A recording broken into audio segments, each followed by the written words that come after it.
ഇപ്പം നമ്മൾ ചെയ്ത പേഷ്യൻറ്റിൻ്റെ യൂറിൻ്റെ റിസൾട്ടാണിത്. അപ്പോൾ ഇതിൽ 2 ലൈൻസ് കാണിക്കുന്നുണ്ട്. അപ്പോൾ പ്രഗ്നൻസി ടെസ്റ്റ് പോസിറ്റീവാണ്. നമുക്കിത് 100% നമുക്ക് സന്തോഷിക്കാൻ പറ്റുന്നൊരു കാര്യമാണോ? ഇങ്ങനെ ഒരു റിസൾട്ട് 2 ലൈൻസ് കാണിക്കുന്നത് ഒരു നോർമൽ ഹെൽത്തി പ്രഗ്നൻസി ആയിരിക്കുമോ? 100% അല്ല എന്നുള്ളത് നമ്മൾ മനസ്സിലാക്കുക.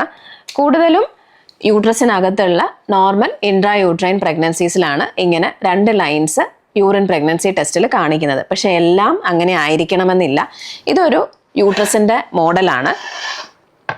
ഒരു നോർമൽ ആരോഗ്യമുള്ളൊരു പ്രഗ്നൻസി എന്ന് പറയുന്നത് യൂട്രസിനകത്താണ് വരുന്നത്. അപ്പോൾ പക്ഷേ യൂറിൻ പ്രഗ്നൻസി ടെസ്റ്റ് ഇങ്ങനെ 2 ലൈൻസ് കാണിക്കുമ്പോൾ അതിനകത്തുള്ള പോസിബിലിറ്റീസ് എന്ന് പറയുന്നത് ട്യൂബിൽ പ്രഗ്നൻസി വരാം. ഈ രണ്ട് സൈഡിലേക്കും ഈ കാണുന്നതാണ് ട്യൂബ് എന്ന് പറയുന്നത്. എക്ടോപിക് പ്രഗ്നൻസി അല്ലെങ്കിൽ ട്യൂബൽ പ്രഗ്നൻസി എന്ന് പറയുന്നത് ഈ പ്രഗ്നൻസി ഇതിലെവിടെ വേണമെങ്കിലും വരാം. ട്യൂബിൽ വരാം, ട്യൂബിൻ്റെ ഏത് ഭാഗത്ത് വേണമെങ്കിലും വരാം. പിന്നെ അത് ഓവറിയിൽ വരാം. നേരത്തെ സിസേറിയൻ ആയിരുന്നെങ്കിൽ ആ സിസേറിയൻ സ്കാറിൻ്റെ പുറത്ത് വരെ ഈ പ്രഗ്നൻസീസ് വരാം. അപ്പോൾ ഒരുപാട് പേർക്കും ഇത് അറിയില്ല. ഇങ്ങനെ നമ്മൾ യൂറിൻ പ്രഗ്നൻസി ടെസ്റ്റ് പോസിറ്റീവ് കാണിച്ചു കഴിഞ്ഞാൽ എല്ലാവരുടെയും ചിന്ത ഇത് യൂട്രസിനകത്ത് ഹെൽത്തി പ്രഗ്നൻസി ആയിട്ട് കണ്ടിന്യൂ ചെയ്യുമെന്നാണ്. പക്ഷേ അങ്ങനെയല്ല എന്നുള്ളത് നമ്മൾ മനസ്സിലാക്കണം.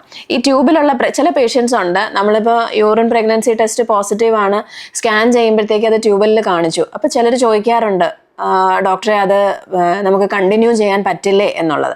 ട്യൂബിൽ വരുന്ന പ്രഗ്നൻസി നമുക്ക് കണ്ടിന്യൂ ചെയ്യാൻ പറ്റത്തില്ല. കാരണം ഈ ഒരു ട്യൂബ് എന്ന് പറയുന്നത് വളരെ തിന്നായിട്ടുള്ളൊരു സ്ട്രക്ചറാണ്. അപ്പോൾ അവിടെ ഇരുന്ന് അത് വളർന്നു കഴിഞ്ഞാൽ അത് പൊട്ടി ബ്ലീഡിങ് വന്നിട്ട് നമുക്ക് പേഷ്യൻസിനെ കിട്ടാതെ വരുന്ന സാഹചര്യങ്ങളുണ്ട്.